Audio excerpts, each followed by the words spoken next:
What's up, traders? Clara Garcia here, back with another smart money breakdown.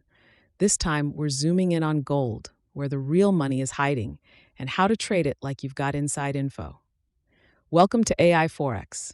Let's break down a gold trading cheat sheet, showing you exactly where the money is stacked on the chart and how to use that info to take smarter, higher probability trades.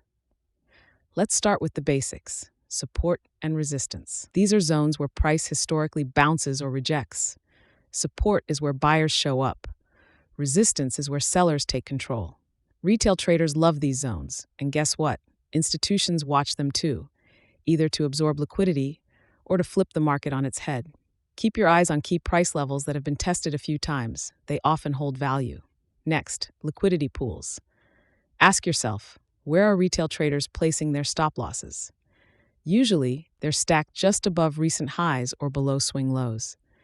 Institutions love this because those stops equal free liquidity, so they'll push the market just enough to trigger those orders, collect liquidity, and then reverse. That's why you'll often see a fake breakout, a quick spike, then a full reversal. We call this a stop hunt, and it's one of the clearest signs of smart money behavior. If you're entering after a clean break of a high or low, be cautious. Look for confirmation or rejections from those zones, not just raw breakouts. Now let's talk about order blocks. These are the last big bullish or bearish candles before a major move. They mark the areas where institutions entered the market. Price tends to come back to these zones, we call it mitigation, to fill the rest of those big pending orders.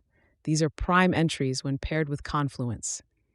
So instead of chasing breakouts, wait for price to return to a strong order block, look for rejection or confirmation, and trade with the smart money, not against it. Ever notice how price reacts around clean numbers like $2,000, $950, or $1,900? That's no accident. These are psychological levels, and they often act as magnets. Big institutions and retail traders alike place orders around round numbers, creating temporary support or resistance. They can act like bounce zones or act as final targets for stop hunts. Don't ignore them. Mark them on your chart and watch how price behaves around them. If you use a volume profile, you'll notice areas called high volume nodes. This is where the most trading happened. These zones represent fair value, where price likes to range. In contrast, low volume areas are zones of rejection or quick movement. We call them imbalances. Price usually moves fast through low volume areas and slows down at high volume ones. Knowing where these zones are helps you catch better entries and avoid chop. So how do you trade all this? Wait for liquidity grabs above swing highs or below lows, then enter on the reversal. Mark key support and resistance zones and look for confirmation, not assumptions. Use order blocks and volume nodes for sniper entries. Don't blindly trade round numbers, and watch how price reacts there.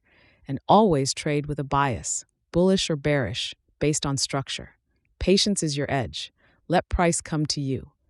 This cheat sheet gives you the blueprint. Now go apply it to your gold charts and trade like the big boys. If you got value from this breakdown, give it a like and share it with your fellow traders. Subscribe for more strategy-packed videos, only here on AI Forex. Stay sharp, trade smart. I'll see you in the next one. This video is for educational purposes only and not financial advice. Always trade responsibly and do your own research.